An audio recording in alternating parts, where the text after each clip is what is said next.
Hey Gary, thanks for the heads up on the new morality challenge. I've been kind of bouncing between two different channels, so trying to keep up. And you posed an interesting morality question, but I'll get to that in a second. I want to expand a little bit on your first morality challenge of genocide and point out how it can definitely be political.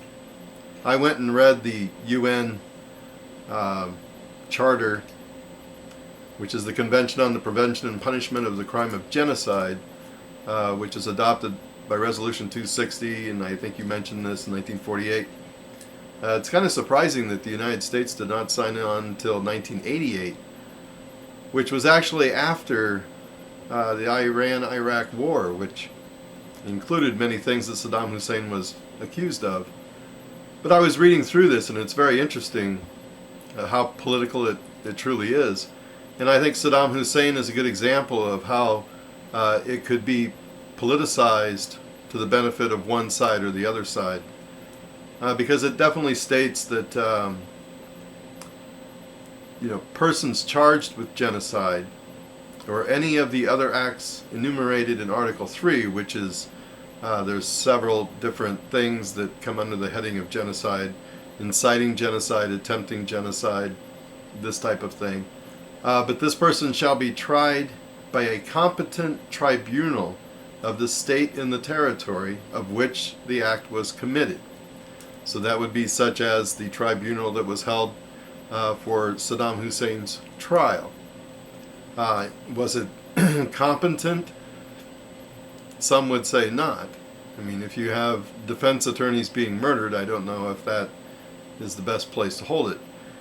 So it goes on. They thought of that. They thought that, well, that might not be a good place to do it, or by such international penal tribunal as may have jurisdiction with respect to those contracting parties which shall have accepted its jurisdiction, which would be the United States. But when you look at what Saddam was charged with, he was charged with his reprisal against Dujal, which was not genocide. It was mass murder. And he was convicted of that and executed for that. And the second charge that he was going to be brought up on was genocide against the Kurds in the north during the Iran-Iraq War. So, was the international community saying that mass killing is greater than genocide, given the charges against Saddam Hussein? I don't think so. I think it was very political. If Saddam Hussein had been charged with genocide first, I think there would have been a strong case to take it to an international court, which they were attempting to not have it be done in an international court. They wanted to circumvent that court because that court did not support the death penalty. And Saddam Hussein had to die. He had to be removed from the picture completely. Anyway, so I thought you did a really nice job of balancing that and saying that genocide is more of a political thing than it is reality. Reality is 6 million unique human beings from the human race were killed. It's no different. Let's not split it into groups. The UN definitely splits it into groups. And that can be politicized when you do that. When you say this group or over that group. Anyway, as for your second dilemma, which I think is not that difficult to answer, in the first case, when the two 15-year-olds make a video for private use, even though I teach 15-year-olds and I know that their relationships generally don't last a long time, so it wouldn't be the smartest thing in the world for either party to do that.